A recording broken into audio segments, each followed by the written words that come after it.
Jadi ini salah satu cara bahwa Bunda Korla juga ingin tampil lebih muda di usianya yang tahun ini memasuki ke 50 dan aku rasa memang sudah saatnya Bunda bisa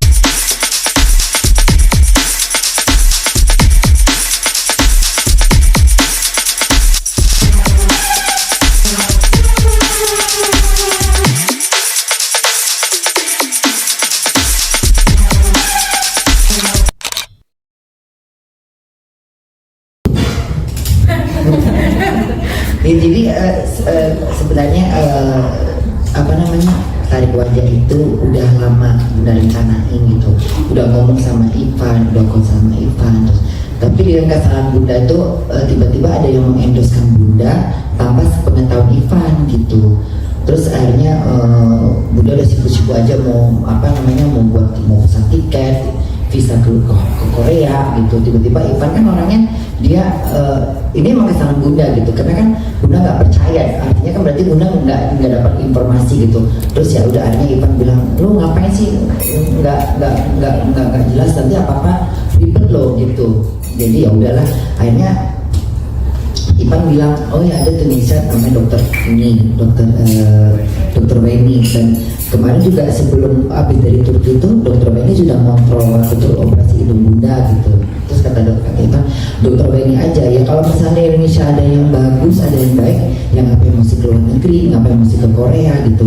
Nanti resikonya malah kalau misalnya di Korea kan nggak semua yang hasil yang Bunda lihat itu nggak semuanya hasil dari Korea itu bagus, ada juga yang nggak berhasil, nanti malah repot lagi, balik lagi sana, balik sini, yang udah pesawatnya jatuh. Jadi aku tambahin buat teman-teman semuanya. Selamat siang semuanya, assalamualaikum warahmatullahi wabarakatuh. Jadi di sebelah saya ini ada ibu saya, namanya Ibu Korla atau saya panggilnya Mak Korla.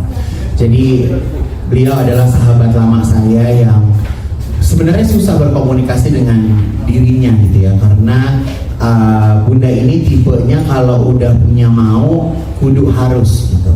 Sedangkan saya menginginkan bahwa segala sesuatu itu yang berkaitan dengan operasi plastik, merubah wajah, treatment segala sesuatu itu harus ditangani oleh orang yang tepat. Kita harus tahu background dokternya seperti apa, kliniknya seperti apa. Semua orang bisa ngebedah, tapi setelah bedah itu kan ada proses perawatannya. Kalau misalnya lokasinya jauh atau membutuhkan waktu yang lumayan panjang lagi untuk mengarah ke sana, rasanya juga sulit. Dan saya bersama dengan Beauty Inc ini sudah bekerja sama kurang lebih 4 tahun bersama dengan yayasan saya, Yayasan Dunia Mega Bintang. Saya selama 4 tahun ini telah melahirkan hampir 10 queen, yang mana untuk berada di tingkat internasional di pemilihan beauty pageant itu dibutuhkan bentuk atau tampilan yang sempurna. Saya melihat bahwa kebutuhan perempuan di dalam perlombaan ajang beauty pageant ini memang modal cantik dasar itu ada, tapi kita perlu lagi yang namanya permak sampai akhirnya bentuknya mendekati sempurna. Jadi yayasan saya bersama dengan Beauty Inc ini kita sudah melahirkan hampir 6 mahkota kurang lebih selama 4 tahun. Jadi antara saya dengan Dokter Patricia, dengan Dokter Weni, kita sudah punya komunikasi yang kita jalin gitu. Jadi komunikasinya ini udah bagus Bunda. Jadi segala macam tindakan itu aku tanya awalnya gimana, setelah itu apa, efeknya apa, apakah ini harus dilakukan, apakah ini tidak harus dilakukan. Jadi memang di Indonesia sepertinya memang masih ada yang melihat bahwa surgery itu tabu. Tapi kalau untuk aku memang karena kita nggak boleh munafik bahwa surgery ini adalah sebuah kemajuan teknologi. Ini adalah ilmu kedokteran, ilmu yang teknologi tinggi. Jadi ya siapa sih yang sekarang pengen terlihat tua? Kan nggak ada. Semua perempuan pengen terlihat selalu muda. Laki-laki ingin terlihat selalu fresh, selalu pengen terlihat sehat. Nah ini terjadi pada ibu saya, Bunda Korla. Jadi pecah gak sih? enggak, ini mahal Bunda, beda sama di rumah kita. Ya, jadi Bunda ini kan tinggalnya di luar negeri, ya tinggalnya di Jerman dengan gaji $2.000. Mungkin kalau misalnya dilihat $2.000, kalau kita teman-teman media, oh kayaknya udah gede banget gitu. Tapi kalau misalnya kita tinggal di sana, $2.000 itu sebenarnya nggak ada artinya lagi, nggak ada apa-apanya karena harus dipotong sama uang rumah, uang asuransi, uang pajak dan segala macam. Jadi nanti dokter juga akan menceritakan sebenarnya kalau mau facelift, mau fat graft itu di usia umur berapa sih bagusnya gitu kan? Karena Bunda kan rencananya akan hidup 1000 tahun ya Bunda ya, ya kan? Jadi kan harus abadi ya cantik ya, benar nggak? Gitu. Jadi Karena kan Bunda kalau lihat itu kan masih penontonnya masih ramai, jadi kadang suka biar puas penontonnya. Gitu. Jadi kalau Bunda ini kan, tapi aku jujur ya, aku pertama kali udah setelah lama nggak pernah ketemu Bunda, akhirnya ketemu lagi di sosial media. Perbedaan antara Bunda Korla, Oh iya ya, zaman dulu ya. jelong dulu kan? Enggak ada dulu. Enggak, maksudnya gini. Zaman dulu waktu kita ketemu Ipan kan kalau nggak salah 2003 ya, 2003. Ipan itu Ipan mah belum begini, masih muda bener, hidungnya kecil, mungkin. Ketemu Ipan sama Ruben gitu. Udah gitu. Ya lu masih muda, sekarang udah nenek-nenek, udah berapa tahun lagi gitu kan. Jadi makanya di sini karena Bunda ini setiap ketemu aku kan ngomong gini, Bunda mau ke Turki, Bunda udah dapat dokter. Hari ini ngomong gitu, besoknya Bunda mau ke Korea, Bunda mau kemana? Gue bilang, Bunda udah jangan kira gila ya. Ini mumpung Bunda ada libur 2 minggu, ayo pulang ke Jakarta. Jadi sebenarnya Bunda ini ke Jakarta memang sengaja tidak ada pekerjaan apa-apa. Tadi Bunda juga udah bilang. Jadi nggak ada pekerjaan apa-apa, memang sengaja datang ke sini untuk aku lakukan makeover. Jadi Bunda, kenapa aku hari ini sengaja juga undang teman-teman media di sini supaya pemirsa yang ada di rumah itu juga mendapatkan edukasi ya dok ya, mendapatkan edukasi seperti apa sih melakukan proses surgery itu seperti apa. Nah jadi dok, kira-kira apa aja yang akan dilakukan oleh Bunda besok? Oke, jadi memang rencana untuk tindak ini, kalau saya lihat Bunda memiliki wajah yang tirus, cukup panjang, proporsi antara wajah bagian atas, tengah, dan bawah itu sudah cukup baik. Dan juga Bunda kemarin juga udah sharing, sebelum ini sudah melakukan tindakan apa saja di area wajahnya dan kapan, karena informasi tersebut sangat penting untuk kami. Siapa itu?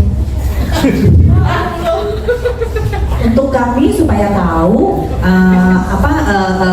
sudah pernah melakukan apa aja. Nah, ketika saya melihat wajahnya Bunda ini cantik. Nah, dan kalau terlihat seperti ini fresh ya kan. Tapi memang kalau mau enhance ada beberapa hal. Karena aging itu akan mengurangi volume di wajah kita. Jadi kelihatannya tirus, mungkin kelihatannya kurang volume. Jadi yang pertama saya sarankan adalah yang pasti fat transfer. Karena sudah perlu ya area dahi supaya penuh kembali. Karena perempuan itu idealnya dahinya penuh sampai ke arah tempel samping sini. Jadi ini Bunda ini diisi ya.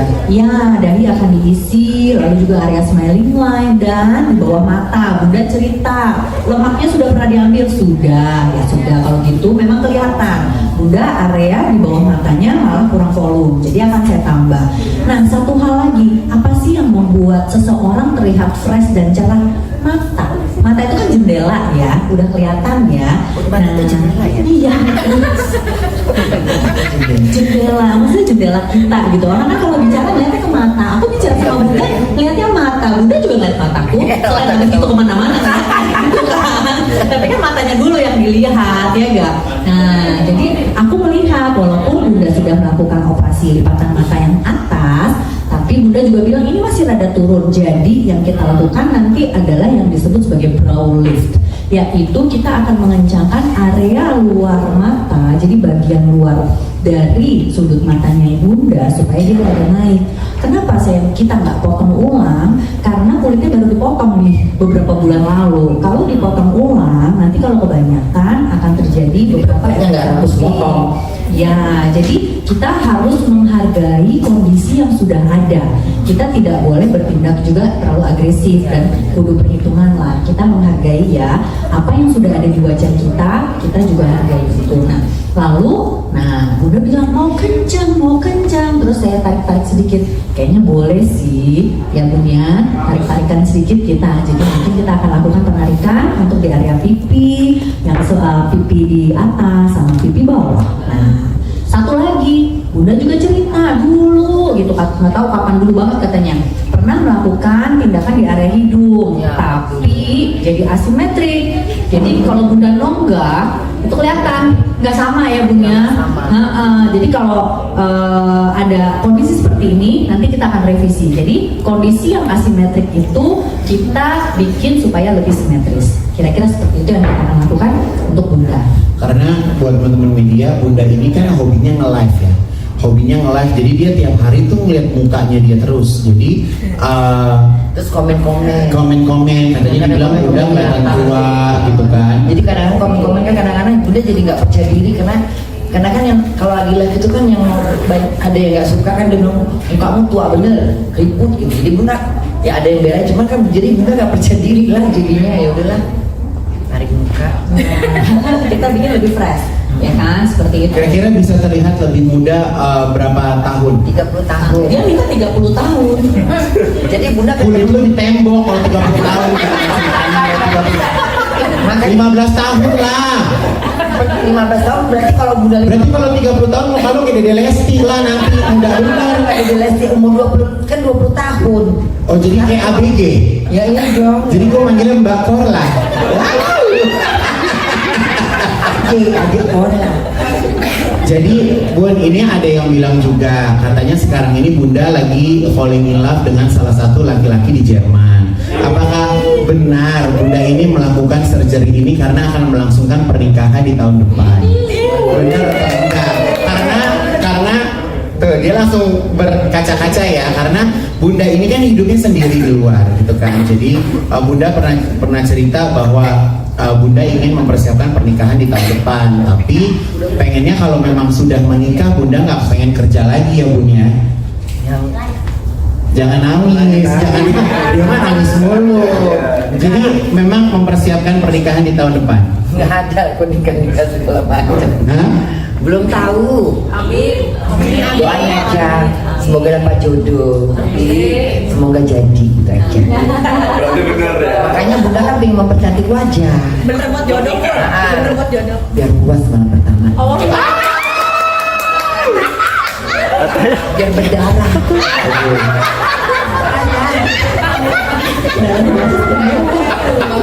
Bunda boleh ceritain ya ekspektasi Bunda kepengennya Bunda nanti setelah Bunda ditarik muka itu seperti apa mukanya? Setelah Bunda dioperasi, Tadi suara apa? nggak ada itu. Setelah Bunda dioperasi, apa yang harapan Bunda tuh pengennya seperti apa? Maksudnya kayak mana sih pertanyaan? Bunda tuh setelah Pasti kayaknya lebih cantik daripada muka Bunda yang muda dulu. Bunda dulu pernah muda. Lu pikir gue ini emang gak punya masa hidup? Oke, jadi Bunda pengennya mukanya tirus nanti terus? Ya kadang muka Bunda kan katanya lancip. Iya. Iya tadi mau lancip kan betul. Mukanya lancip jadi bagus. Pasti gambaran Bunda muka Bunda itu kebalik zaman Bunda dulu yang masih cantik dulu. Oke. Jadi mukanya ada berapa macam mukanya 1000 wajah. Jadi sebenarnya dong kalau misalnya dalam melakukan fat grab, jadi total operasinya Bunda sekitar 1,5 M. Ya, jadi Jadi aku hanya bisa mengarahkan saja ya, walaupun nanti kurang lebih ada diskonnya juga dari dokter ya. Tapi memang Bunda itu punya nasar kalau dia punya uang, dia pengen mempercantik dirinya. Aku nggak tahu ada story apa di belakang Bunda sehingga itu yang selalu diomong-omongin terus sama Bunda gitu. Jadi Aku mau kasih yang terbaik, kasih dokter yang terbaik sehingga aku bisa berkomunikasi dengan baik dari sebelum operasi sampai setelahnya supaya terpantau terus gitu. Jadi itu yang perlu ya gitu kan. Jadi memang kita juga yang kita lakukan adalah sebelum operasi kan kita ada persiapan, lalu setelah persiapan kita tindakan, lalu setelah tindakan itu ada masa yang disebut sebagai sesudah penyembuhan ya. Nah penyembuhan itu sebetulnya dibagi beberapa tahap, yaitu penyembuhan yang betul-betul setelah habis operasinya itu adalah masa-masa yang cukup krusial, di mana kita harus support obat-obatan termasuk antibiotik, analgetik atau anti sakit, anti bengkak dan sebagainya. Jadi nanti Bunda akan kita berikan juga treatment seperti itu, juga manajemen pain management atau manajemen rasa sakit, supaya seseorang ketika sesudah melakukan tindakan surgery rasa sakitnya itu bisa diminimalisasi. Jadi pasien tersebut nyaman dan bisa paling tidak kegiatan sehari-hari dia bisa lakukan tergantung dari jenis operasinya. Lalu dari tahap ini kita maju lagi, yaitu 2 minggu sesudahnya, yaitu tahap penyembuhan, tapi sudah lewat nih masa-masa penting awalnya. Nah di masa ini kita juga tetap jagain Bunda nih. Jadi misalkan sesudah buka jahitan kan kita nggak tinggal begitu saja. Yang kita lakukan adalah kita lihat proses penyembuhannya seperti apa. Karena tadi seperti yang Ivan bilang, kulit seseorang itu berbeda. Contoh, nggak usah jauh-jauh deh. Ada yang bakat keloid, ada yang nggak, bener kan? Tapi kan kita mau hasilnya jahitannya juga rapi. Jadi kita lihat mungkin setelah 2 minggu perlu lakukan tindakan apa saja supaya meminimalisasi bekasnya ini. Lalu sebulan kemudian kalau memang masih ada bekas-bekas, mungkin kita bisa lakukan tindakan laser. Jadi perjalanannya itu tetap kita jagain terus gitu. Berarti itu yang membuat mahal ya? Betul, jadi kita tetap lakukan terus karena kan yang namanya surgery itu tidak sembuh. Misalkan udah nggak bengkak 1 bulan, udah sembuh, enggak juga. Apa yang tampak di luar mungkin sudah tidak bengkak, lukanya sudah kering, jahitannya sudah diangkat, tapi yang di dalam itu belum tentu sudah sembuh sempurna. Makanya kalau surgery biasanya kita akan katakan kapan hasil maksimal itu bisa dilihat 6 bulan. Paling tidak, ya walaupun bulan kedua tambah cantik, bulan ketiga tambah cantik, tapi total sembuhnya bisa makan waktu paling tidak 6 bulan. Nah dari jarak 6 bulan pertama inilah yang kita jagain supaya setahun 2 tahun ke depan itu tetap cantik dan bekas operasinya juga minimal banget.